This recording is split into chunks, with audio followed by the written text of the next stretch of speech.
baik dari PDI Perjuangan, kader, simpatisan, dan masyarakat yang hari ini bersama saya. Shalom. Assalamualaikum warahmatullahi wabarakatuh. Safe, Om Swastiastu, Namo Buddhaya, salam sehat untuk kita semua.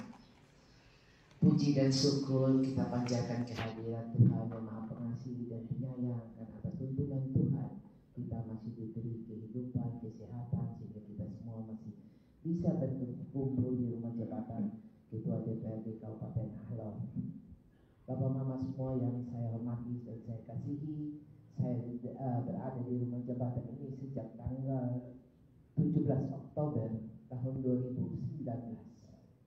Saya tinggal di sini untuk melayani masyarakat, dan saya membuka umum kepada semua masyarakat Kabupaten Alor, karena jabatan Ketua DPR itu mendapat gaji dan mendapat uang makan minum dan mendapat BOP, bantuan operasional, itu sekitar 8 jutaan, uang makan minum 8 juta, dan gaji sekitar 12 juta. Jadi saya dipilih menjadi Ketua DPR itu suatu puji dan syukur kepada Tuhan. Jika dibandingkan dengan teman-teman lain yang di DPR itu bisa mencapai 30 juta rupiah. Tapi uang untuk BOP itu harus memberikan kepada masyarakat. Dalam arti kalau masyarakat datang tidak ada ongkos transportasi, saya harus memberikan dengan bukti tanda tangan kwitansi. Jika masyarakat datang tidak ada makan minum, itu saya harus memberikan beras. Jadi dari dana yang 8 jutaan itu saya biasanya menaruh di sini untuk beras. Begitu Bang. Dan itu memang biasanya yang lain yang mungkin tidak seperti itu, tapi kalau saya ya seperti itu, karena itu uang negara yang diperuntukkan rakyat melalui jabatan saya sebagai Ketua DPR. Dan saya harus transparansi supaya ke depan orang-orang pengganti saya dalam hal ini atau itu sudah bisa mengetahui tentang kondisi kalau masyarakat datang di rumah jabatan seperti itu harus dilayani, kan ada uang makan minum. Jadi tidak pernah atau belum makan kita harus tanya. Ada masyarakat dari Tanglapui itu juga ada datang di sini. Lalu dia pun peti mati tidak ada. Itu juga saya memberikan karena ada uang BOP. Begitu. Ada lagi dari Pantar. Waktu itu kasat intelnya Pak Weni, Ibu. Ini orang membawa ke Pantar tapi keluarga tidak mampu untuk peti mati. Saya ada dananya. Ini lihat saja peti mati di mana saya memberikan. Dan ada masyarakat yang datang ke mama, kita punya rumah bocor. Oh ada saya mau berapa lembar? 5 lembar. Oke, saya berikan. Begitu pula ada yang semen. Dan itu memang ada mereka 8 juta saya terbuka. Dan dalam perjalanan sebagai Ketua DPR, kalau dibandingkan anggota lain itu saya tidak diberikan uang tinggal, yaitu rumah. Jadi rumah itu setiap anggota DPR mendapat uang 11.500.000 dan uang mobil 7.500.000. Di luar dari gaji menambah 18 juta rupiah. Jadi gaji sekitar 12 juta rupiah tambah dengan 18 juta sekitar 30 juta rupiah lebih. Nanti dipotong pajak ya jadi terima 30 juta lebih itu sekitar 29 sekian. Sebagai Ketua DPR saya mengetahui semuanya. Dalam perjalanan saya sebagai Ketua DPR itu juga kalau saya menghadiri acara-acara itu ada 1 tahun bisa 5 kali saya memberikan bantuan yang melekat. Jadi kita pergi acara misalnya ada fondasi gereja ataupun ada masjid untuk pengetapan atau gereja, itu kita bisa menyumbang dari uang perjalanan sebagai Ketua DPR itu, yaitu sekitar 4 juta lebih setelah dipotong pajak. Jadi kita bisa sumbang semen atau apa sebagai jabatan Ketua DPRD, dan itu saya lakukan selama ini. Di mana saya menghadiri undangan yang pakai SPPWD, itu uang dipergunakan untuk membantu kunjungan tersebut. Lalu kalau itu diperuntukkan sesuai perda, yaitu bupati, wakil bupati, dan Ketua DPR. Wakil Ketua DPR tidak ada, tapi ada temuan. Wakil Ketua DPR ada temuan bahwa mereka mempergunakan sesuai dengan Ketua DPR. Itu IRDA provinsi. Itu ada temuan 2 pimpinan pada waktu itu. Dan saya sudah menyampaikan dari dasar seperti itu ada sedikit yang namanya kita di DPR, bukan saya mau buka-bukaan, tapi keterbukaan pasti masyarakat tahu. Dan juga dalam perjalanan itu banyak sekali yang kejadian paling sangat disayangkan. Bukan satu kali saya di demo juga sebagai ketua DPR oleh OPD pada tanggal 10 Februari tahun 2021. OPD semua demo saya sebagai ketua DPR untuk diberhentikan. Itulah politik. Politik yang melekat yang terjadi pada saya dan politik identitas. Karena apa? Karena saya sendiri. Karena apa? Karena saya seorang perempuan. Karena apa? Karena saya dianggap sebagai seorang berkulit putih. Tapi apakah kalian-kalian yang membuat saya dengan politik kalian identitas? Kalian sudah berbuat yang terbaik bagi masyarakat. Masyarakat ada bencana. Apakah kalian ada turun membagi hasil atau memperhatikan mereka kesulitan makan minum ataupun apa yang terjadi pada mereka? Tidak pernah yang terjadi seperti itu. Dan itu yang saya lakukan supaya generasi penerus kita ke depan bisa mengayomi. Oh, dulu ketua DPR ini berbuat seperti begini, dan ketua DPR ke depan juga di mana masyarakat susah kita harus berada untuk bersama dengan mereka. Masyarakat menangis kita harus menangis, masyarakat ketawa baru kita ketawa. Itulah yang ada dalam saya.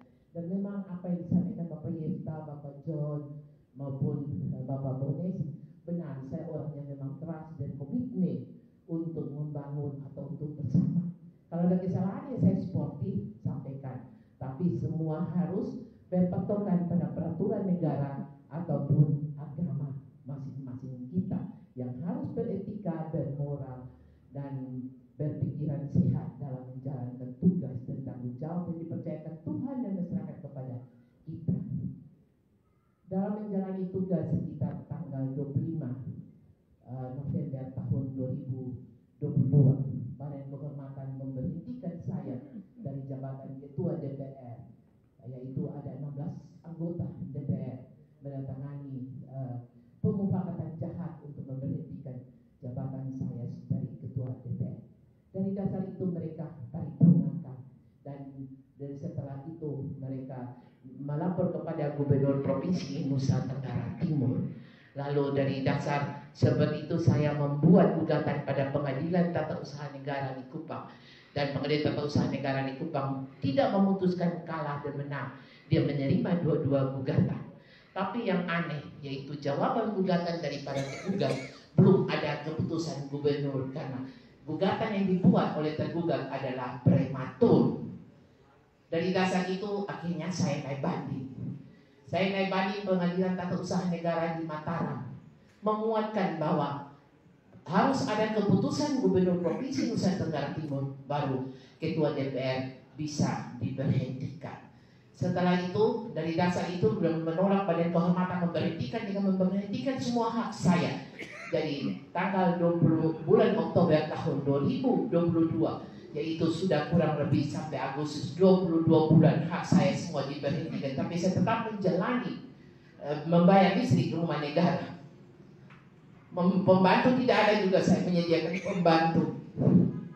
Wifi saya bayar, dan tukang kebun juga kadang-kadang saya sendiri yang membersihkan.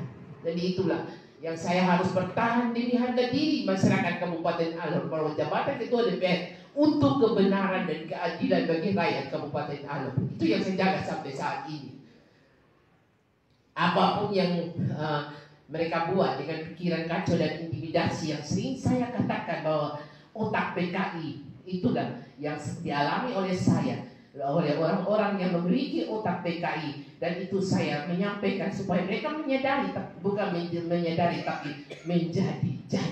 Sampai terakhir tanggal 27 Agustus itu juga mereka datang untuk suruh keluar Pol PP.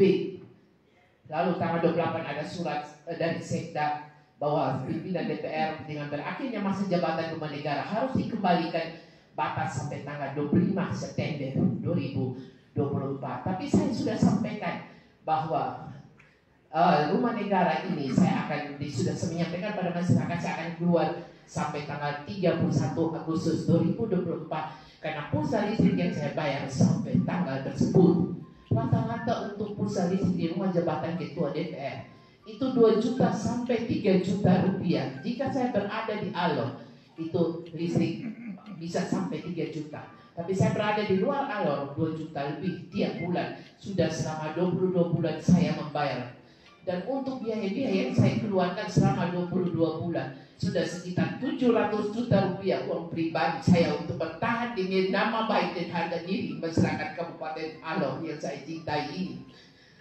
Mengapa saya harus ada indikasi pemufakatan jahat terhadap diri saya? Karena pada tahun 2021 terindikasi korupsi di belanja pegawai sekitar 68 miliar, yaitu terjadi pada belanja pegawai, baik itu gaji pokok, baik itu tunjangan dan lain-lain. Dari dasar itu saya meminta untuk belanja pegawai selama 1 semester itu diberikan kepada saya. Begitupun pula yaitu belanja hibah, belanja barang dan jasa maupun belanja bansos. Tapi tidak mau memberikan kepada saya dengan bersekongkol untuk terindikasi pemufakatan jahat dalam jabatan saya. Lalu saya tetap bertahan dan puji Tuhan mereka merampas palu dari rakyat, tapi saya membiarkan karena kalau saya tetap keras dengan itu berarti saya juga akan terlibat oleh mereka untuk merongrong atau mengambil korupsi uang rakyat. Saya berani mengatakan dan ini ada bukti. Saya juga heran, APH baik Kejati, Kejari maupun Jaksa Agung saya sudah ketemu, tapi sampai hari ini Alor pun belum pernah dilidik. Yang proyek kecil-kecil seperti tadi pagi saya lihat ada proyek kecil-kecil saja yang 1-2 miliar itu bisa dilidik, tapi proyek besar-besar tidak pernah dilidik. Terakhir puji Tuhan, akhir daripada perjalanan saya ada terindikasi lagi ada belanja pegawai di mana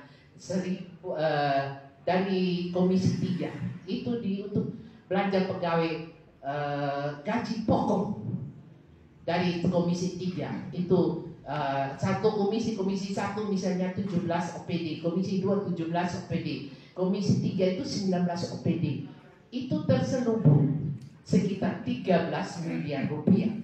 Itu sudah dipaparkan dalam paripurna dan sudah laporan komisi sudah disampaikan oleh Komisi 3. 13 miliar terselubung di belanja gaji pegawai untuk Komisi 3. Dan ini memang luar biasa. Moga-moga kita semua mendukung supaya dari pihak Kejaksaan Tinggi atau Kejaksaan Negeri jangan tutup mata dan tutup telinga untuk hal yang besar bagi Kabupaten Alor, untuk rakyat yang kita cintai. Hak rakyat dipreteli, hak rakyat dirampas, hak rakyat dicuri.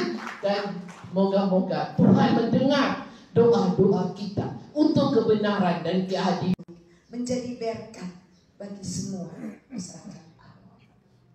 Di tengah-tengah kepedihan, hari ini dia keluar dengan sebuah kepastian menuju ke rumah jembatan.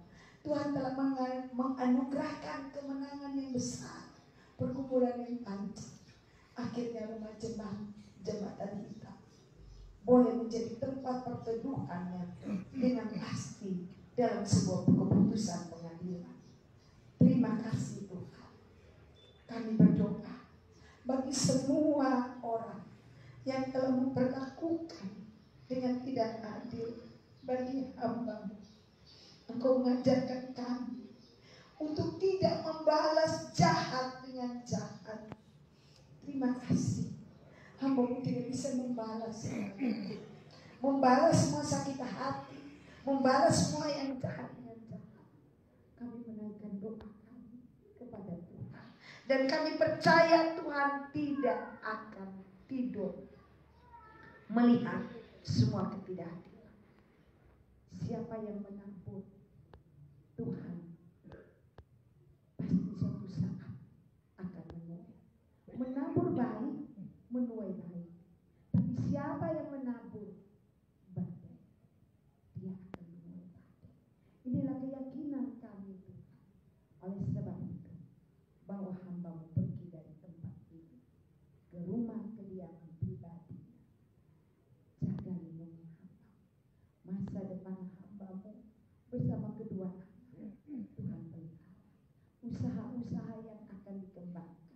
rencana-rencana hidup ke depan. Tuhan memberkati perjuangan-perjuangan untuk menuntut keadilan. Tuhan, Engkau datang menyertai, memberi hikmat, memberi kekuatan. Tuhan, kami melangkah ke rumah jembatan. Engkau pagari rumah ini. Engkau pagari dengan kesetiaan. Jauhkanlah dari segala mara bahaya, penggoda pencobaan, bahkan niat-niat jahat dari sesama yang akan berusaha membunuh. Kami percaya jika Allah di pihak kami, tidak seorang pun akan melawan kami. Bersama-sama dengan nama ini, ada begitu banyak orang-orang yang mencintainya, yang hari ini datang dari Kanati, dari sekitar kota Kalabahi. Kami menyatakan bahwa kami mengasihi Mama Eni. Mama Eni tidak sendiri. Walaupun kami yang datang Tuhan, kami bukan orang yang punya kuasa. Kami yang datang adalah masyarakat biasa. Tapi kami punya cinta yang besar, yang akan menopang, mendukung, mendengarkan Mama Eni, bahkan merangkul dia dalam cinta kasih yang tulus sebagai bentuk persaudaraan di antara kami. Semua yang telah memberi hari ini, memberi cinta, perhatian, dan kepedulian. Kami tidak, Mama Eni mungkin tidak bisa membalasnya, tapi Tuhan pasti akan memperhitungkan itu dalam kehidupan semua saudara-saudara yang hadir pada hari ini. Tuntun dan memberkati kami, sukacitakan hati kami, khususnya hati kakak kekasih hamba Mama Eni. Beri dia jiwa yang besar. Terima kasih, dia sudah menjadi seorang wanita yang kuat, memberi inspirasi bagi kami untuk belajar menjadi orang yang kuat di dalam Tuhan. Terima kasih untuk pertemuan hari ini. Dalam nama Tuhan Yesus yang mempunyai kehidupan, yang memberi kami kesempatan hidup untuk berkarya di dalamnya, kami berdoa kepada Bapa di sorga. Amin. Terima kasih telah membawa kita dalam doa. Kita habis ini kita langsung ke sana Mama ya. Kita ke rumah di jembatan. Saya rasa dengan berakhirnya doa